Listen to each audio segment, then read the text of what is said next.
షాద్ నగర్ వైపు ఉన్న మన స్వర్గసీమ వెంచర్లో ప్లాట్లు కొన్న వాళ్ళంతా సంతోషంగా ఉన్నారు. ఒక్కసారి విజిట్ చేయండి. ఒకవేళ మీరు ఇప్పుడు 90s మీ 90s వెంకట్ని I mean early 20s 2000s లో ఉన్న వెంకట్ని కలిసే ఛాన్స్ వస్తే ఏం సజెషన్ ఇస్తారు? సజెషన్ అంటే కొంచెం మేబీ స్క్రిప్ట్ వైజ్ కొంచెం బెటర్ చాయిసెస్ చేసుకోవచ్చు. నేను బాంబే నుంచి వచ్చాను, నాకు ఇక్కడ తెలుగు ఇండస్ట్రీలో ఎవరు తెలియదు అప్పటికి.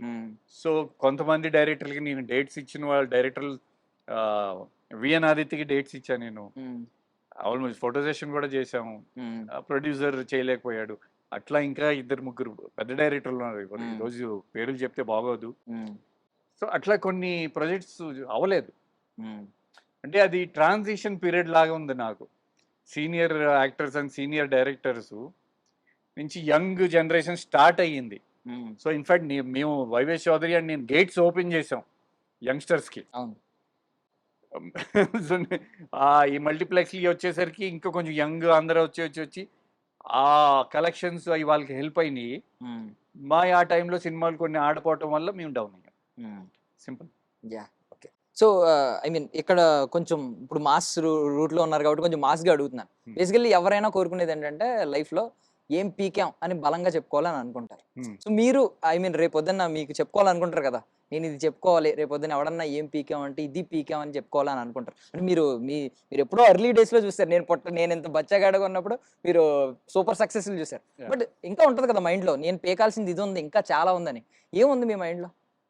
డెఫినెట్లీ గతం గత హిట్లు ఇచ్చామా, మనకి ఫ్యాన్స్ ఉన్నారా, అవన్నీ ఓకే. ఇప్పుడేంటి మళ్ళీ ఇట్స్ లైక్ స్టార్టింగ్ ఫ్రెష్. నాకు అన్నిటికంటే ధైర్యం ఏంటంటే అప్పుడు ట్రేడ్ అనుకూలంగా లేదు, ఫైనాన్షియల్ డైనామిక్స్ అనుకూలంగా లేవు అప్పుడు. ఇప్పుడు ఉన్నాయి. సో ఇప్పుడు మా ప్రొడక్షన్లోనే ఎవ్రీ ఇయర్ 3-4 మూవీస్ చేస్తాం మేము. సో మంచి హోప్ అయితే చాలా హోప్ అయితే ఉంది.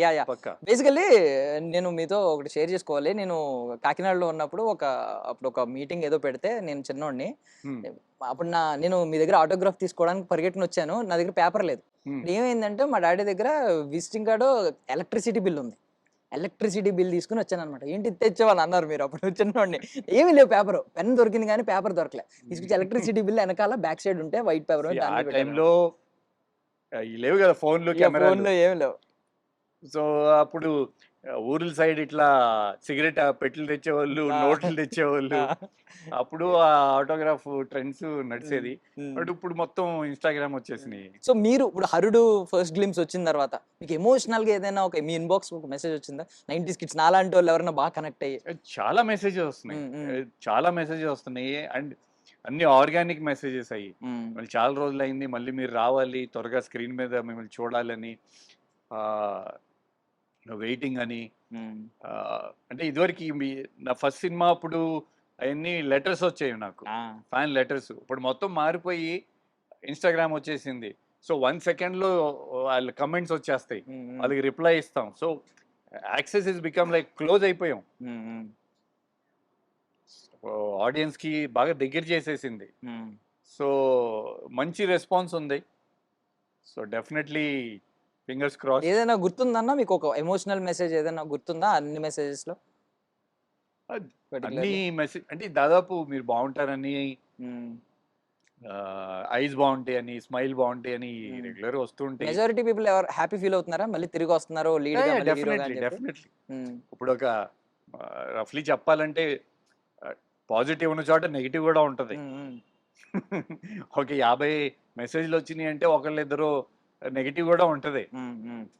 అది దాన్ని వీ డోంట్ కేర్. మనకి మన ఆడియన్స్ ఉన్నారు, మనం మన బడ్జెట్లో సినిమా చేసుకుంటాం. ఇక్కడి నుంచి మన సెట్ ఆఫ్ డిస్ట్రిబ్యూటర్స్ కానీ, మన సెట్ ఆఫ్ ఎగ్జిబిటర్స్ కానీ స్లోలీ డెవలప్ చేసుకొని, ఇదివరకు రోజుల్లో హీరోలు 4-5 సినిమాలు చేసేవాళ్ళు కదా సంవత్సరానికి. సో అట్లా మినిమం రిస్క్తో బడ్జెట్ కంట్రోల్ పెట్టుకొని ఎంటర్టైన్మెంట్ బేస్డ్ మూవీస్ చేయాలని టార్గెట్ మాది. సో యాక్చువల్లీ మీరు పాజిటివిటీలో నెగిటివిటీ ఉంటుంది అన్నారు. బట్ నేను ఎక్కడ మీ మీద పెద్ద కాంట్రవర్సీలు నెగిటివిటీ ఎక్కడ ఆర్టికల్స్లో కావచ్చు ఇలాంటి వాటిలో ఎప్పుడు చూడలేదు. మీరు ఎప్పుడైనా మీ మీద ఏదైనా అలాంటి ఒక రాంగ్ ఆర్టికల్ ఏదైనా చూసి బాధపడిన సందర్భం ఉందా అసలు? అంటే మేము ఉన్న టైంలో అంటే హిట్లు ఇచ్చిన టైంలో media, Telugu media is always very cooperative and చాలా మంచి మీడియా మనకి Hmm. Comparing to other industries. Telugu media ఎక్కువ నెగిటివ్ వెళ్ళదు. బట్ ఈ మధ్యన తెలుగు మీడియాని కూడా దాటేసి ఇన్స్టాగ్రామ్ వచ్చిన తర్వాత బయటోళ్ళు చాలా మంది అయిపోయారు. ఫోన్ ఉన్నోళ్ళు ప్రతి ఒక్కడు యూట్యూబరు, ఇన్ఫ్లుయెన్సర్లు, ఈ they are not in our control. వాళ్ళు మెయిన్ స్ట్రీమ్ మీడియా కూడా కాదు. సో ఇప్పుడు ఈ బియాండ్ అవర్ కంట్రోల్.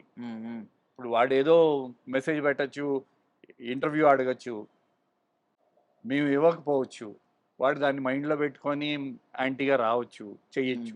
ఎంతసేపు ఇప్పుడు ఒక వీడియో పెట్టుకొని తిడతాం, క్రిటిసైజ్ చేయటం. See it's very easy to criticise. అవును. ఏమన్నా పలగొట్టాలంటే ఇట్లా ఒకప్పుడు గ్లాస్ని కింద వేస్తే డమ్మని పలిగిపోయింది. బట్ దాన్నే బిల్డ్ చేయాలంటే it takes lot of time. ఎవరైతే ప్రతి సినిమా అందరూ కష్టపడి చేస్తారు, ప్రతి యాక్టరు, ప్రొడ్యూసరు, డైరెక్టర్ అందరూ హిట్ అవ్వాలనే కోరుకుంటారు. బట్ అదేంటంటే జడ్జ్మెంట్ ఒక ఫ్యూ పీపుల్ తీసుకొని లార్జర్ ఆడియన్స్కి అప్పీల్ అవ్వాలి ట్రై చేస్తాం. అది అన్నిసార్లు సక్సెస్ అవ్వదు. బట్ ఈ మధ్యన ఈ ఎక్కువ సోషల్ మీడియా అయిపోవటం వల్ల అండ్ వాళ్ళకి ఏంటి ఒక ఇది ఏమంటారు, ఒక పాయింట్ దొరికేసింది. మంచి మాట్లాడితే దర్శన్ మంచోడు అని ఒక 50 కమెంట్లు వచ్చినాయి అనుకోండి, ఓకే దర్శన్ మంచోడు, ఓకే దర్శన్ బూత్ వచ్చింది అని అది పెట్టాడు, ఇమీడియట్లీ మన ఏంటి ఆడి మీద ఫోకస్ వెళ్ళింది. ఈవెన్ ఆ కామెంట్ హైలైట్ అవుతుంది Highlight టాప్ లో. సో ఈ నెగిటివ్ పబ్లిసిటీ ఈజీగా అట్రాక్ట్ చేయొచ్చని అది ఒకటి స్టార్ట్ అయింది. అది వెరీ బ్యాడ్. అది అందరూ రెస్పాన్సిబిలిటీ తీసుకొని అట్లా చేయకూడదు. ఏ హీరోకైనా అట్లా చేయకూడదు, ఏ యాక్టర్కి అట్లా చేయకూడదు. బట్ ఇంకా అది మన కంట్రోల్లో లేదు. సో యాక్చువల్లీ ఒకప్పుడు దీన్ని సినిమా అనేది ఒక కళారంగం. కళాకారుడు అనేవాడు అది గాడ్ గిఫ్ట్. ఊరికే ఎవరు పడితే వాళ్ళు చదువుకున్నాడు కూడా కళాకారుడు అవ్వలేడు నార్మల్గా మాట్లాడుకుంటే. బట్ ఏంటంటే ఇప్పుడు యాక్సెసిబిలిటీ దగ్గరకు వచ్చేసి ఎవరైనా ఒకప్పుడు హనుమంతుడు లంకని కనుక్కుని హీరో అయ్యేవారు. చాలా స్ట్రగుల్ ఉండేది ఈ రోజుల్లో. ఒక సినిమాని పట్టాలెక్కించాలన్నా, దాన్ని తర్వాత రిలీజ్ చేయాలన్నా అప్పటి వరకు. ఇప్పుడు ఏంటంటే చాలా ఈజీగా అయిపోతుంది. దీనివల్ల ఏమన్నా సినిమా మీద గౌరవం, రెస్పెక్ట్ కొంచెం ఏమైనా తగ్గిందని అనుకుంటున్నారా? మీరు అన్నట్టు if you go to see మన 1.4 బిలియన్ పాపులేషన్లో స్టిల్ ఏ ఇండస్ట్రీ నుంచి లెక్క పెట్టుకున్నా ఆర్టిస్టులు కానీ హీరోలు కానీ ఒక 40-50 మంది ప్రతి ఇండస్ట్రీ నుంచి మోస్ట్లీ రన్నింగ్లో ఉన్న వాళ్ళు అట్లా లెక్క పెట్టుకున్నా ఒక ఆల్ ఓవర్ ఇండియా లెక్క పెట్టుకున్నా 400-500 పీపుల్ ఉంటారు స్టిల్. బట్ ఈ సోషల్ మీడియా, యూట్యూబ్ ఇవన్నీ వచ్చేసిన తర్వాత ఇంకా ప్రతి ఒక్కడు సెలబ్రిటీ అయిపోతున్నాడు. Good for them. చాలా మంది దాంట్లో నుంచి రెవెన్యూ సంపాదించుకుంటున్నారు, ఆదాయం వాళ్ళకి వస్తుంది. Good for them. But ultimately yes, it does affect cinema. Affect cinema in the sense ఆడియన్కి ఏమంటారు, concentration span is become less. అది ప్రతి మనకి అంటే సాధారణంగా ఎవరినంటే మనకి అలవాటు అయిపోయింది ఫోన్ తీసుకొని చెక్ చేయటం, రీల్స్ చూసుకుంటాం. సో మోర్ దెన్ ఓటీటీ నా దృష్టిలో Instagram and YouTube is more affecting cinema. So మీరు యూట్యూబ్ ఫాలో అవుతున్నప్పుడు రివ్యూస్ కూడా ఎక్కువ ఫాలో అయ్యే ఉంటారు. రివ్యూస్ ఏంటంటే ఓపెన్ గా ఎవరు వాళ్ళు ఓపెన్ రివ్యూ చెప్పాను కదండి, ఓపెన్ రివ్యూ ఇవ్వాలి. ఎవరి రోజు మీద ఎవరికి కంట్రోల్ లేదు. అది ఇప్పుడు అందరికీ నేను నచ్చాలని రూల్ లేదు, అందరూ నా గురించి బాగా మాట్లాడాలని రూల్ లేదు. చెప్పాను కదా, వాడికి ఇప్పుడు ఏదో ఒక విధంగా ఇప్పుడు మీరు నన్ను ఫాలో అప్ చేస్తారు, ఏదో కారణాలుగా నేను మీకు ఇంటర్వ్యూ ఇవ్వను, నా మీద ఎక్కడో ఏదో సంథింగ్ ఏదో ఉంటుంది మీరు పెట్టిన కమెంట్కి. ఈ మధ్యన ఫాలో అవ్వకపోయినా అఫెండ్ అయిపోతారు. ఇట్లాంటి చిన్నవి ఉన్నాయి. సో అది చెప్పాను కదా, నెగిటివిటీ ఈజీ అట్రాక్షన్. ఇప్పుడు సినిమాని రివ్యూ సిస్టమ్ ఏమన్నా దెబ్బతీస్తుందని మీరు భావిస్తున్నారు సార్? చాలా మంది కొంతమంది అభిప్రాయం ఇది. రెస్పాన్సిబుల్ ఉన్న మీడియా జనరలీ అంతకి అదే కదా చెప్పేది. ఇదివరకు మీకు నోటీస్ చేస్తే రివ్యూ అనేది సండే వచ్చేది. ఫ్రైడే రిలీజ్కి సండే వచ్చాయి, 3 days తర్వాత వచ్చాయి. ఈ రాను ఇప్పుడు ఇస్ బికమ్ బిజినెస్. బట్ వాళ్ళందరూ కూడా రియలైజ్ అవ్వాల్సింది ఏంటంటే అందరూ సినిమా మీద బతుకుతున్నాం, ప్రొడ్యూసర్ని ఎంకరేజ్ చేయాలి, యాక్టర్స్ని ఎంకరేజ్ చేయాలి, డైరెక్టర్స్ని ఎంకరేజ్ చేయాలి. అది చేస్తేనే కదా సినిమాలు తీసేది. మీరు సినిమా రాగానే దాన్ని చీల్చి చెండాలి చేసి దాన్ని పోస్ట్ మార్టం చేసేసి థియేటర్కి ఆడియన్ని రానివ్వకుండా చేస్తే మళ్ళీ ఎట్లా ఎట్లా ఓకే. సో ఒకవేళ constructive criticism is open and mostly commercial cinema entertainment సినిమాకి ఎక్కువ రేటింగ్స్ రావు. అవును. అది మేమేమి ఒక it's not an educational institute. Cinema is entertainment. So వాడు టికెట్ కొనుక్కున్న దానికి, ఆడియన్స్ టికెట్ కొనుక్కున్న దానికి వాడు ఎంటర్టైన్ అయ్యి వెళ్ళాడా, అది మా టార్గెట్. At least my target. నాకు ఇష్టమైన సినిమా అదే చిన్నప్పటి నుంచి. కమర్షియల్ సినిమా చూసి పెరిగాను నేను. ఒక అమితాబ్ బచ్చన్ గారి సినిమాలు కావచ్చు, చిరంజీవి గారి సినిమాలు కావచ్చు. Entertainment is what we know. So that is what we want to give. And ఈ ప్రతిదీ ఫిల్మ్ పాయింట్ చేసి క్రిటిసైజ్ చేస్తారు కదా, వాళ్ళని సినిమా తీయమని చెప్పాలి. మీరు తీయండి, తీయండి, తెలిసింది, థియేటర్కి తీసుకురండి. ఓకే. ఓకే. సో బేసికల్లీ ఇప్పుడు వెంకట్ గారి జీవిత చరిత్రే ఒక వెబ్ సిరీస్ అనుకోండి, మీ బయోపిక్. సో దానికి టైటిల్ ఏముంటది, దాని రివ్యూ మీరు చెప్పండి అసలు. నేను ఇంకా బయోపిక్ చేపించి అంత స్థాయికి రాలేదు. జస్ట్ క్యాజువల్ గా అడుగుతున్నా, మీ లైఫ్ స్టోరీ మీకు తెలుసు కాబట్టి బాగానే. ఐ ఫీల్ లక్కీ దట్ నేను అంత ఓవర్ ఎక్స్పోజ్ అవ్వలా. నేను చేసిన కొన్ని సినిమాలు అండ్ మోర్ ఓవర్ ఏమైందంటే, నేను చేసిన సినిమాలు మంచి ప్రొడక్షన్, మంచి డైరెక్టర్ ఉన్నాయన్నీ సక్సెస్ అయినాయి. చిన్న ప్రొడ్యూసరు అక్కడ ఏంటంటే ప్రొడక్షన్ సరిగ్గా ఉంటే డైరెక్టర్ సరిగ్గా ఉండదు, డైరెక్టర్ సరిగ్గా ఉంటే ప్రొడక్షన్ సరిగ్గా ఉండదు. అట్లా చాలా మూవీస్ నాకు సఫర్ అయినాయి. So nothing to blame, nobody to blame. Past is past. But me story web series అనుకోండి ఫర్ సపోజ్, ఎందుకంటే మీరు మీ స్టోరీలో నా స్టోరీ పెద్ద ఆడియన్ ఉండరు కదా. నా స్టోరీ ఇంకా I won't even say first half కూడా అయింది, చాలా ఉంది ఇంకా. ఓకే. ఓకే. సో ఇదంతా అయిన తర్వాత మీరు ఒక 10 years తర్వాత రండి, ఓకే. అప్పుడు చెప్దాం. ఇంకా ఇంటర్వెల్ ఇంకా రాలేదు. ఇంటర్వ్యూలు రాలేదు, ఓకే. ఓకే. ఇప్పుడే మొదలైనట్టు అనిపిస్తుంది. Okay. Okay. Okay. Nice. Nice. But title చెప్పగలరా? మీ వెబ్ అసలు అసలు ఐఎమ్ నాట్, ఇంకా అంత నేను ఆ స్థాయికి రాలేదు. ఇంటర్వెల్ పడుతుందా టైటిల్? బయోపిక్ ఒక చిరంజీవి గారు కానీ, ఒక బాలయ్య బాబు కానీ, నాగార్జున గారు కానీ, అట్లా సీనియర్ వెంకటేష్ గాని, అట్లాంటి వాళ్ళకి ఓకే కానీ, మోహన్ బాబు గారు కానీ, నాకేంటండి. Okay. Okay. Yeah. Okay sir. Okay. So basically ఇప్పుడు కష్టాల గురించి, రోజుల గురించి అన్ని మాట్లాడుకున్నాం. మీరు బాగా అబ్జర్వ్ చేసిన వాళ్ళు ఒక 2 decades క్లియర్లీ మీరు సినిమాని క్లియర్లీ అబ్జర్వ్ చేశారు.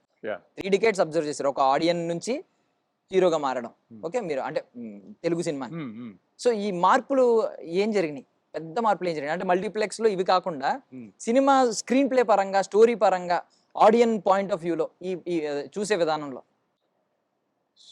మన ఇప్పుడు తెలుగు సినిమా ఎప్పుడు ఈజ్ ఫేమస్ ఫర్ ఎంటర్టైన్మెంట్.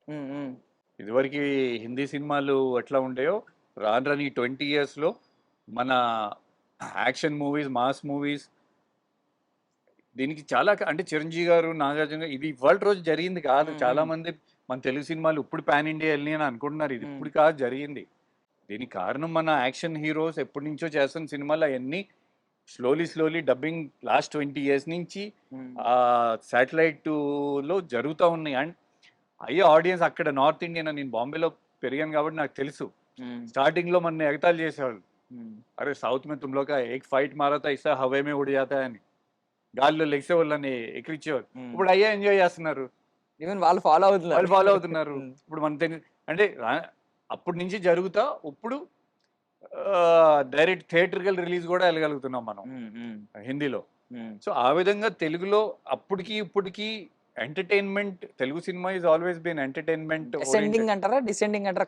కథ పరంగా అన్ని అసెండింగ్ అన్ని బానే ఉన్నాయి కదా. డెవలప్ ఇప్పుడు కల్కి కానివ్వండి, బాహుబలి కానివ్వండి, అన్ని బాగా టెక్నికలీ బాగా చేస్తున్నాయి కదా సినిమాలు. అంటే యాక్చువల్లీ ఏంటంటే మీరు మీ ఎర్లియర్ డేస్ లో మల్టీ స్టారర్స్ చేశారు. అవును. మల్టీ స్టారర్ ఎఫెక్ట్ ఎలా ఉంది అంటే? మల్టీ స్టారర్స్ డెఫినెట్లీ చెయ్యాలి. అది చాలా మంది యంగ్ హీరోస్ ఇప్పుడు ఉన్నారు, అవుట్ సైడ్ నుంచి వచ్చేవాళ్ళు డెఫినెట్లీ చేయాలి. ఎందుకంటే ఇప్పుడు ఒక స్టూడియో బ్యాకింగ్ ఉందనుకోండి, ఒక సినిమా ఆడిపోతే రెండో సినిమా మూడో సినిమా అట్లా ఉంటుంది. బట్ మాలాంటి అవుట్ సైడర్స్కి ఆ అవకాశాలు ఉండవు. ఏదో అండ్ అందుట్లో ఫామ్లో లేని హీరోకి మరీ ఉండవు. ఏదో ఒక అవకాశం వచ్చింది, దాంట్లో 100 కష్టాలు ఉంటాయి మాకు. ప్రొడ్యూసర్ కరెక్ట్గా ఉండడం, డైరెక్టర్ కరెక్ట్గా ఉండడం, ప్రొడక్షన్ ప్రాబ్లమ్స్, లొకేషన్స్కి అంత పెట్టలేము, పబ్లిసిటీకి పెట్టలేము, 100 కారణాలు ఉంటాయి. సో ఇట్లాంటి టైంలో ఇప్పుడు నేను సక్సెస్ఫుల్గా ఉన్నాను అనుకోండి, నాలాంటి సపోర్ట్ లేని ఇంకోటి ఉన్నాడని వాడిని సెకండ్ హీరోగానో ఇట్లా 2-3 హీరోలతో చేసామనుకోండి, కెరియర్ అనేది ఒకేలాగా ఉండదు కదా, అందరిది గ్రాఫ్ పైకి కిందకి అవుతూ ఉంటాయి. సో ఎప్పుడైతే ఒకళ్ళు బాగుంటే రెండో వాడిని లిఫ్ట్ చేయొచ్చు. అవును, కరెక్ట్. సో అలాగే స్టార్ హీరోస్, ఇప్పుడు చిరంజీవి గారు ఆ రోజు మాతో సినిమా చేయడం ఒక్కపోతే మాకు ఆ గుర్తింపు వచ్చేది కాదు కదా. Correct. So that is what అట్లా ఆ చిరంజీవి గారికి ఉన్న ఆ క్వాలిటీస్ స్లోలీ అందరు హీరోస్ డెవలప్ చేసుకుంటే, అండ్ మోరోవర్ హిందీలో మీకు ఎక్కువ మల్టీ స్టార్ కాస్ట్ మూవీస్ వస్తాయి, మనకి తెలుగులోనే రావు. అది కొంచెం రావాలి. అండ్ మీరు కొత్త విషయం చెప్పారంటే, ఇప్పుడు రిలీజ్ ట్రెండ్ ఏదో ఈ మధ్య వచ్చిందని ఫీల్ అవుతున్నారు అందరూ ఈ కిడ్స్. మీరు చిరంజీవి గారి సినిమా అప్పట్లోనే రిలీజ్ అని కొత్త విషయం చెప్పారు. సీరియస్ చెప్పాను కదా, లాస్ట్ 20 years అసలు సినిమాగా లేదండి. అంత ముందు ఎట్లా ఉండేది, సింగిల్ స్క్రీన్స్ ఉన్నప్పుడు. లాస్ట్ 20 yearsలో ఆల్దో మనకి బిల్డింగ్ గేట్ బయటకు వెళ్ళంగానే మనం ఉండే చోట వెళ్ళంగానే థియేటర్లు ఉన్నాయి, కానీ చుట్టుపక్కల ఈ మల్టీప్లెక్స్లో ఒక 5 screens, ఇంకో కిలోమీటర్ వెళ్తే ఇంకొక మల్టీప్లెక్స్లో ఇంకో 5 screens. బట్ ఆ నావెల్టీ అనేది పోయింది. ఆ బిగ్ స్క్రీన్ మీద చూసుకునే, సింగిల్ స్క్రీన్స్ మీద చూసుకునే నావెల్టీ పోయింది.